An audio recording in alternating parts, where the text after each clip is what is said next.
a little blinking, and now we're live. All right. Katy Donahue, thank you so much for joining us here on the ROIinU show, Career Success Tips show.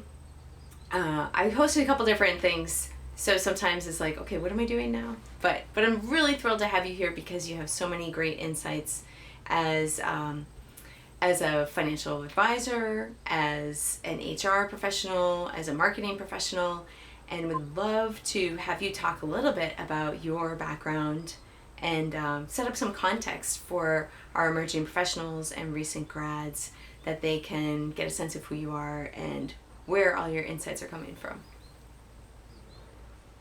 Thank you very much, Suzanne, and welcome. And thank you to the recent grads and emerging professionals. My name is Katy, and I'm a financial advisor now. I love working with families, businesses, individuals on their paths to achieve what's important to them financially. And everyone has a different story and requires a customized plan. Prior to this, I was a human resources director. I worked for numerous years in the newspaper industry, and that ended with our company being acquired. It's a condensing industry. I was laying off hundreds of people who I had onboarded 20 plus years prior. I knew Wow. their backgrounds. I knew they did not have clear plans. I knew when a employee's spouse died suddenly in the night that she did not have life insurance. Could I impact those things? Not necessarily as a human resources director, but that's what launched me into a career change of being a financial advisor. Prior to that, I was a marketing director with the same newspaper, got to meet lots of people, lots of nonprofits. Similarities like you are that with interviewing, whether it was a professional person through a nonprofit or through a new hire, um, learning a lot. Hopefully, I can give back and share with you specifically as Suzanne asks questions and impart some insight that you guys can take away and learn from and benefit from. Excellent. Yeah, I love that. And we were just running through some of the show notes and a little some of your tips, and I would encourage anyone who may be listening or watching to go ahead and check those out on roinu.com/podcasts. But we were talking about mindset and how important that is. Also, resilience, persistence. Now, these are a lot of phrases that you hear about all the time, and I just wonder how you would apply them to someone who's just starting out, someone who's been in a in a school environment, in a college environment, and maybe not in a professional environment. How those terms really apply. Sure. So terms like perseverance, resilience, expectations, I'll throw in optimism, dependability. Those are words that we hear all the time, expectations and resilience in particular. When you're leaving that environment, that higher educational environment, and now you are interviewing among seasoned professionals, I would say think of two buckets of knowledge. The first bucket would be those social cues and social graces. It really is true. How you dress, how you look at somebody in the eyes, shaking their hands, not interrupting. I sound like the mother that I am, but those are incredibly important. It is your brand. You may have heard that. It is your brand, how you speak, how you smile, the clothes you wear, how how you comport yourself. The second would be that mindset that Suzanne you talked about, that mindset of knowing it's never a one-off. Everything we do does not result in the consequence that we are hoping for. And that is okay. Expect that. Expect things to go wrong. That's where you learn. That's where you reflect and be humbled. Have the perseverance, have the optimism, and be humbled when you're in an interview, when you're meeting with somebody. Your mindset should be, I am going to learn. We're each going to share. We're going to have a conversation. If you want the conversation to be a winner for you, for example, it's an interview, think of it as a conversation. Think of it as we're learning. Be humbled. Think of those two buckets. Take those two buckets with you.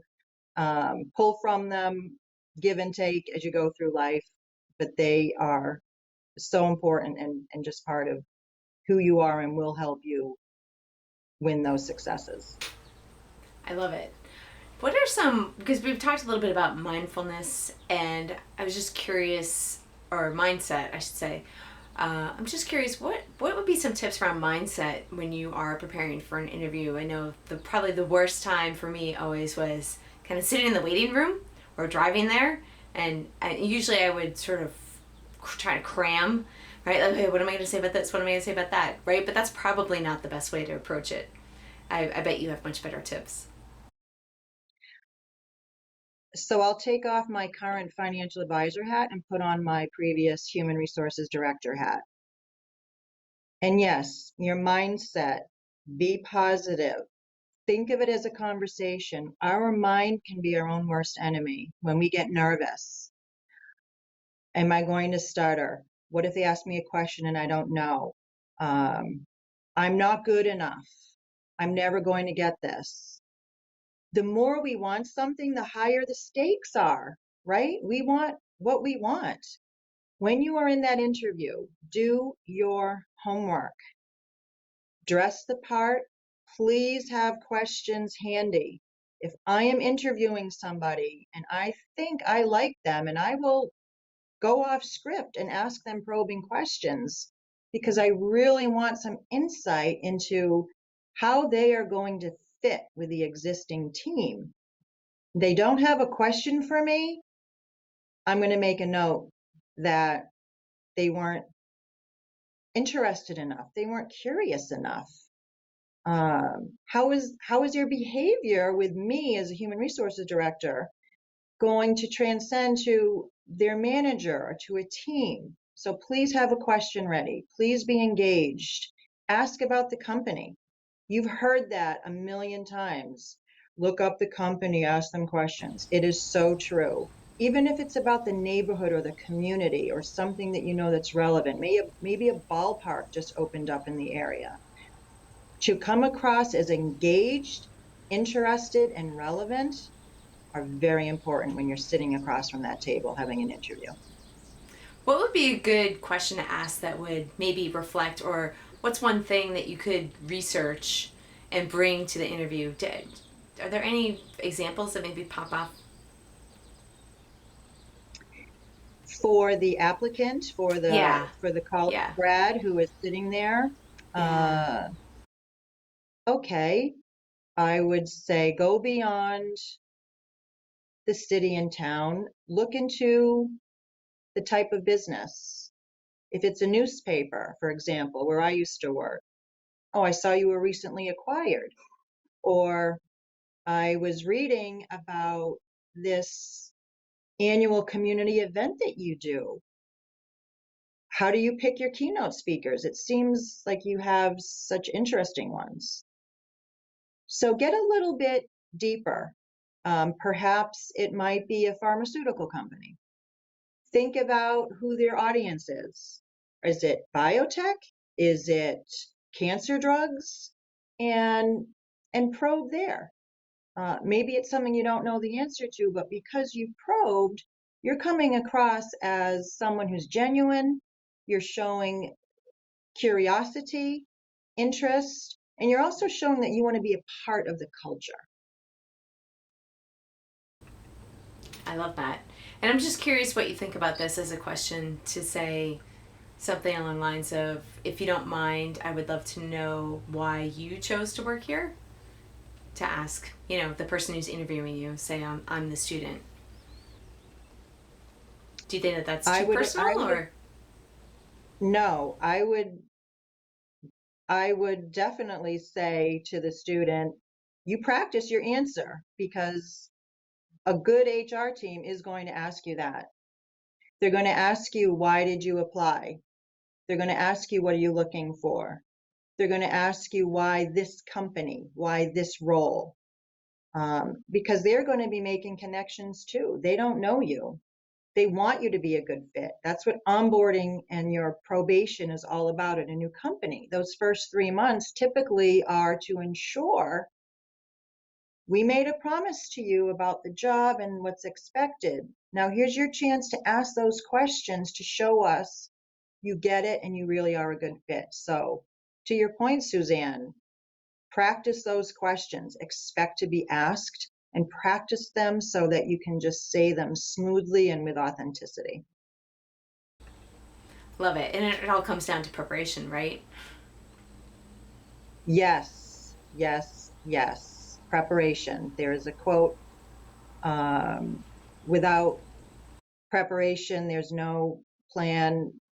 Sorry, guys, I can't remember the quote, but yes, I will underscore it is preparation. Yeah. And I would say, too, what's different, I think, probably from when you and I were first interviewing for jobs is you'd have to go to the library and look up information about that company, like get a brochure or something. Whereas now, you just have to Google it, right? How easy is that? It's very easy. It's very easy. Just make sure your information is current and it's relevant. And remember this, people like to talk about themselves. So by having questions, by researching, knowing about the company, and then having questions about it, people like that. It's a form of flattery. Um, just make sure your information is correct. And even if there's a way to perhaps, depending on the job, finding somebody who you know was employed there and just asking them questions about the business. That might be a little trickier, but be creative. Yeah, I love it. Speaking of creative, what are some creative ways that candidates have impressed you in the past? Is there anything that stands out? What stands out to me are the applicants who are prepared. I know they're prepared by their confidence, by their relaxed nature, by overdressing. Trust me, they overdress professionally, that is, not for a cocktail party. That stands out. Taking out a notepad and a pen and writing notes while you're talking to me in an interview stands out. Of course, we've already covered asking questions, stands out. If an applicant said to me, Katy, at the end of the interview, and I say, do you have any other questions? If the applicant said to me, Katy, I enjoyed this interview, I enjoyed learning more about this position, tell me why you're here. That would make that applicant stand out to me. Those are great tips, and I think pretty easy to implement. Like showing up with a notebook. I always have a notebook because I used to be a reporter, so it's just my nature to take notes and yeah. And I think you probably want something that would fit comfortably in your hand and maybe not a phone. Let's say you want like a piece of paper and a pen or a pencil. Right. I see a lot of us migrating to the digital world, which is fantastic. It's suitable, it has its benefits. In an interview, showing that paper and pen that you are interested enough that you want to remember this information, that this is important to you, gives that perception, whereas sitting there without it does not. And sure, it need not be a padded portfolio. A small notepad is fine. I would say too that it gives your hands something to do. Like if you have It's your it, pen, it's one less thing to have to think about what am I doing or not touching your face. All these things that that would indicate that you're nervous. Suzanne, you're right. And for those of us who are nervous, or perhaps we're more introverted and we might have the twitching leg, or to your point, we're moving our hands, holding on to that pen, even holding on to the pen with both hands, is a way to channel some of that stress. Keeping your feet planted on the floor so that you do appear more calm and in control. Definitely, these are important. important tricks. They Yeah, those are seem some so great ones. obvious. Yeah, they seem obvious, but when we're so preoccupied with, I need to be on time or I have an interview, we mustn't forget those little things. You know, they say the difference between good to great is often very, very, very small distance. I believe it. Yeah, for sure. Also, one technique that I use, because I take notes all the time with clients when I'm on calls, and a lot of times I'll just say, okay, yeah, I need a second. I'm just going to jot this down. And then what that can do is it gives you time to think about what you've heard, how to respond. You can kind of use that as an opportunity to give yourself a moment to take a breath, even. So that can be a really handy technique. And to that point, Suzanne, I, again, not speaking as a financial advisor, still speaking as a previous human resources director, if I am asking a question and I know the applicant might need a minute to think about it, in other words, it's a thought-provoking question, I would rather hear that applicant look at me and say, I'd like just 10 seconds. Let me think about that. Let me formulate how I'm going to answer that. It's okay. It's okay to tell the person you're interviewing with, wow, I need a minute to think about that. Let me pause for a moment. That is okay. To your point, it's putting the control back onto you, and the person asking the question appreciates it. Of course, they're going to give you a moment. They know this is important to you. You're valuing their time as well by saying, this is important enough for me. I want to pause and really give it due diligence. I love that. That's really key. The other question that, or actually, what I wanted to talk about was, or transition into financial advice, because that's a really key piece for a lot of students. I think it was a financial planner when I was working a job at a hotel. I ran this private lounge and I got to meet these really successful people, and it was awesome. But one of the things she said to me was, at that time, pay yourself $100 a month, right? And then you take Christmas and the month of your birthday off. So that way you're putting $1,000 every year into a retirement account. But I'm just wondering, what are some other? We talked a little bit about planning and helping people plan. What are some things that maybe an emerging professional or recent grad isn't really thinking about when it comes to financial planning? I like that question. I come across college grads or kids in college where I'm located geographically. There are about 10 colleges around me within 5 miles. So we have a high college population. And you're right, planning, planning, planning. But nowadays, with so much debt, with loans, with housing costs, I think it's hard for new professionals, new grads, to be thinking long term. Long term means our later bucket of money. They're too busy worrying about today. When I work with people, we're always talking about where are you today and where do you want to be? And you're right, planning. Let's plan $100 a month or whatever it might be. And let's plan to treat ourselves twice a year by splurging. Doesn't matter what your plan is, two things matter. You have a plan and you're executing on the plan. Lastly, being consistent with the plan. If you start off at 25 years old and you're putting $100 a month away, $25 a week, and you are investing that consistently, I won't talk investing, that's not for today, but that is what I do. And again, that's not for today, but you're investing that every month for 30 years, you will have achieved a later bucket fund that is going to serve you. It seems not doable. Once you start and you are consistent, that is the key. And make it doable. Start with $20 a week. Do it every day. every month, every year. Work with a financial advisor, someone like me who knows this is your plan. We start small. There are strategies in place. Investing and saving are two different things. I love that you said, Suzanne, pay yourself. Even just, we talk about mindset. Mindset can oftentimes just be the word choice. The word choice can make it more achievable.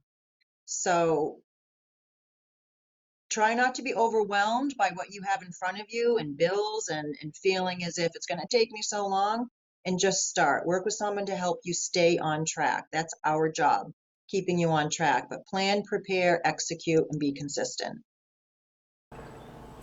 I did an interview with a recent grad who had just landed a job and was on this great trajectory. And one of her goals was to pay off her student loans right away. And that was something that I pushed back a little bit on. And I'm just wondering maybe what your approach would be. Because my sense was you have to look at the interest rates on things, right? And make your money work for you. I'd love to hear your take on that.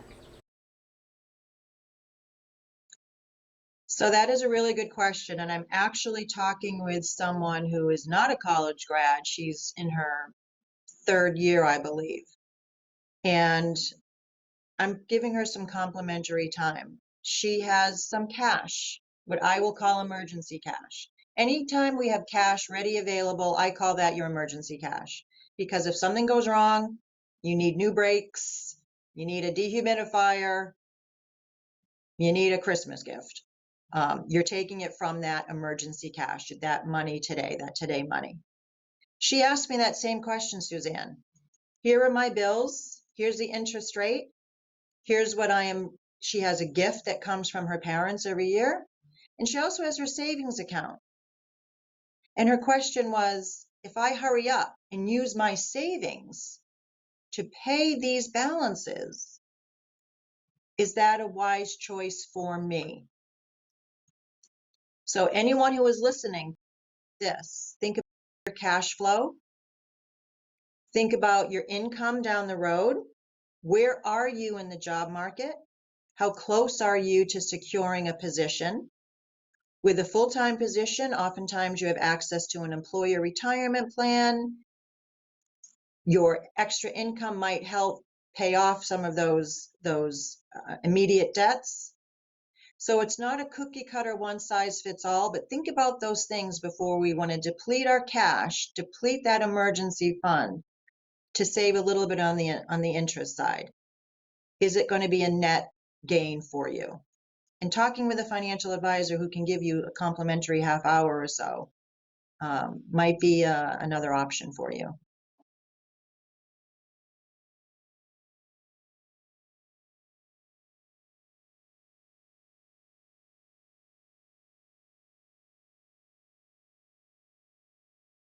I can't hear you. Okay, sorry. Just some Now I technical can. difficulties working with all my equipment and gear and whatnot. And it's hot here, and temperature makes a difference. So it's always an adventure.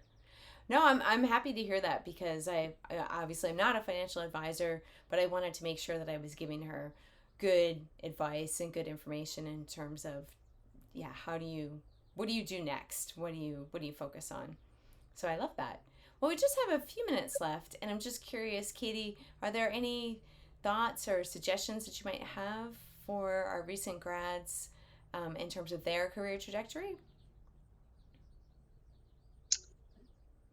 Yes, I would tell them, as you and I were talking before, don't be discouraged. Don't let the expectations or the results that you don't desire let you down and demotivate you and upset your confidence. I think we have a theme here today of the mindset, focusing on the big picture, understanding there are going to be challenges along the way. Life does not, even though we have a plan and our plan is pretty linear, life is going to test that plan for you constantly. And it's okay. Learn from that. Learn from those areas where you feel that you're free falling Rely on people who are good to you. Rely on those people who know you, who are going to give you good advice, and care in what you're doing. Really care and believe in who you are and your abilities and the person you're sitting with across the table and the person at the gas station. Just be humbled, be open, open to receive, as they say. And just remember, you're unique. You have so much to offer. As Coco Chanel said, you can be the perfect, most beautiful peach. Not everyone is going to love peaches. Oh, I love that one. I don't think I've heard that before. So awesome. Yeah. And I think too, I guess one thing that I'd love to talk about is what industries you think present growth opportunities for an emerging professional or recent grad. Do you feel like you have a finger on the pulse of that, or what does your sense tell you? Maybe a finger on the pulse in terms of companies to invest in. I could talk to you all day long about that. But As that far may as also yield companies, job opportunities too, right? If you're going to sure, invest in sure, it, they're probably hiring and growing. right. Would you So say what there's a comes to correlation there? mind? Yeah, there could be a correlation. What comes to mind, I had mentioned pharmaceutical. Maybe I mentioned that because that's top of mind for me. Healthcare, pharmaceutical industries, also technology. That seems like a no-brainer, but we have a lot of artificial intelligence, robotics.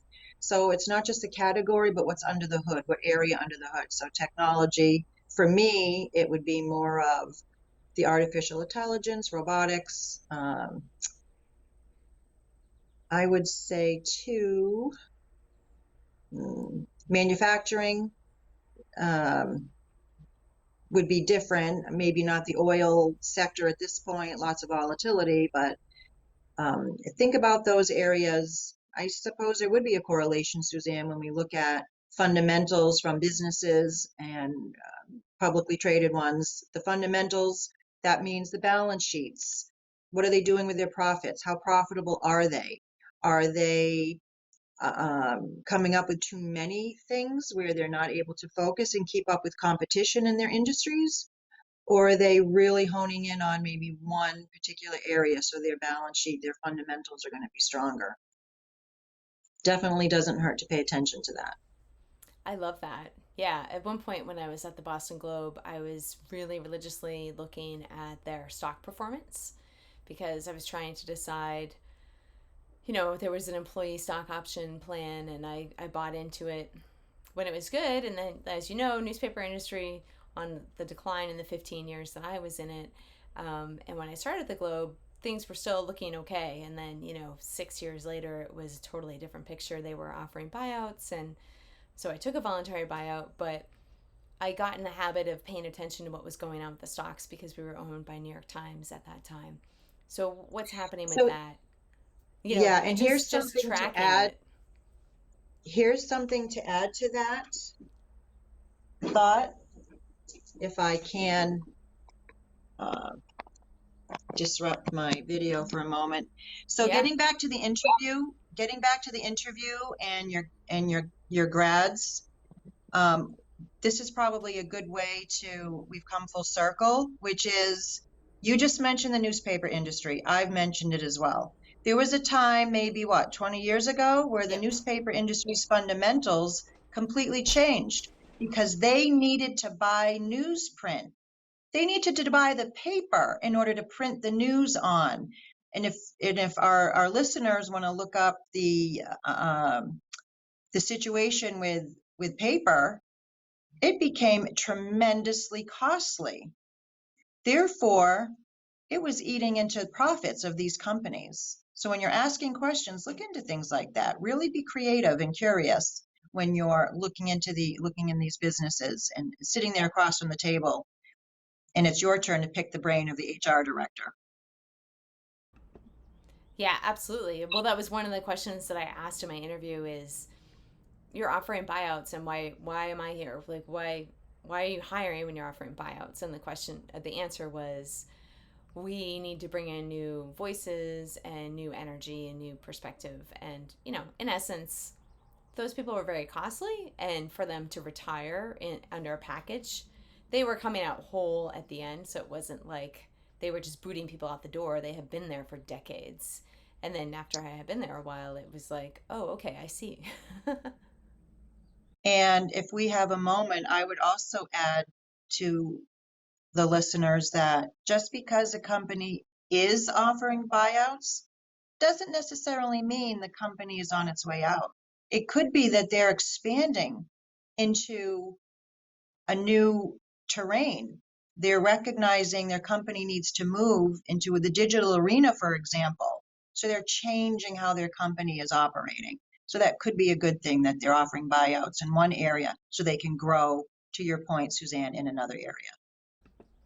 Yeah, this has been super fun, Katy. I really appreciate you taking the time to share your insights from financial planning to HR to interviewing and mindset. We do have some notes that you and I sort of did our pre-call, and I included those. So those will be posted on ROINU.com/podcast. And of course, this is going on Facebook Live, and we'll be sharing it on other social media channels. And we will be starting a cohort in the fall for recent grads or emerging professionals who are looking to jump into digital marketing. We provide courses that are live, interactive. You're working with industry experts, and then we're placing you in internships, so you're building out your portfolio and lining students up with interviews with our agency partners who are really eager to hire and see hardworking students get their careers launched successfully. But thank you so much, Katy. This was so fun. Thank you. I had so much fun as well. And thanks so much.